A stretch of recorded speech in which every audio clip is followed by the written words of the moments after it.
Jangan lupa subscribe Wiki Channel. PSHT Jaya, jaya, jaya.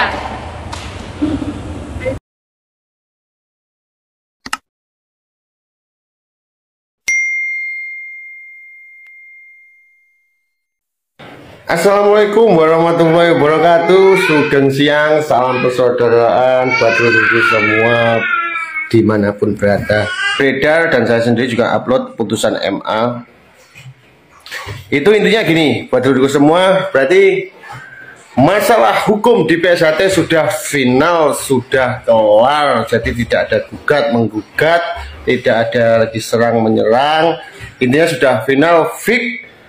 Sah kepengurusan Kang Mas Taufik adalah ketua pengurusan yang sah diakui negara, yang diakui hukum. Jadi kemarin yang digelontorkan oleh pihak Kang Mas Murjoko bahwa pengajuan PK kedua itu sudah ditolak ya, sifatnya sudah ditolak. Jadi sudah intinya final, kayaknya masalah hukumnya sudah jelas. Kang Mas Taufik itu pengurusan PSHT yang sah dan asli diakui oleh negara dan hukum dan secara agama pastinya. Itu lagi, dan harapan gue ya tetap ayo dan nyawiji dari sijine. Masalah hukum sudah selesai ya, itu pasti nanti aset-aset PSHT akan dikembalikan ke kepengurusan Mas Taufik. Nah, dan apa ya, Mas Murjoko tetap, harapan saya pribadi Mas Murjoko tetap kembali ke PSHT ya, pengurusan PSHT. Walaupun Mas Murjoko sudah punya badan hukum sendiri, organisasi sendiri, yaitu PSHT Pusat Madiun.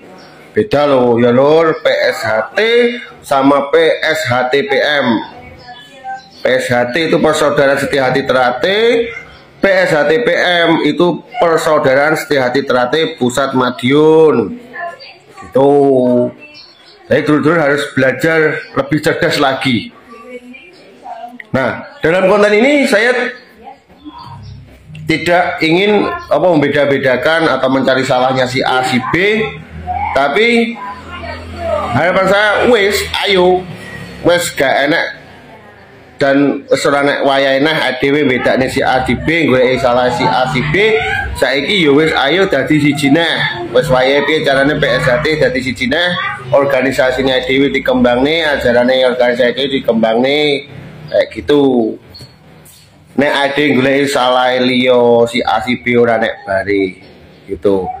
Dan harapan saya juga cepat terjadi konsolidasi lagi antara perusahaan Mas Taufik dan Kang Mus Joko gitu. Karena sudah final ya, tidak ada lagi permasalahan hukum yang perlu dilibatkan karena sudah final. Ini tergantung Kang Mas Murjoko nanti tetap ke PSHT atau masih tetap dengan organisasi barunya. Karena Murjoko sering bilang kita tidak ngurusi organisasi lain, kita sudah punya organisasi sendiri yaitu PSHT-PM, yaitu Persaudaraan Setia Hati Terate. Intinya seperti itu. Dan saya ulangi lagi, harapan saya tetap kita jadi satu lagi, Kang Mas Murjoko tetap kembali jadi satu lagi, jadi sijineh PSHT itu. Dan nambahin sedikit lagi, saya yakin Mas Murjoko seorang negarawan dan menghormati hukum, pasti akan lapang dada menerima keputusan final kemarin dari Mahkamah Agung, yaitu keputusan bahwa kepengurusan Mas Taufik adalah kepengurusan yang sah menjadi Ketua Umum PSHT dan pengurusan PSHT yang sah. Saya yakin Mas Murjoko, karena beliau seorang negarawan, saya yakin ikhlas lapang dada dan menghormati keputusan hukum kemarin. Jangan lupa like, comment, and subscribe Wiki Channel.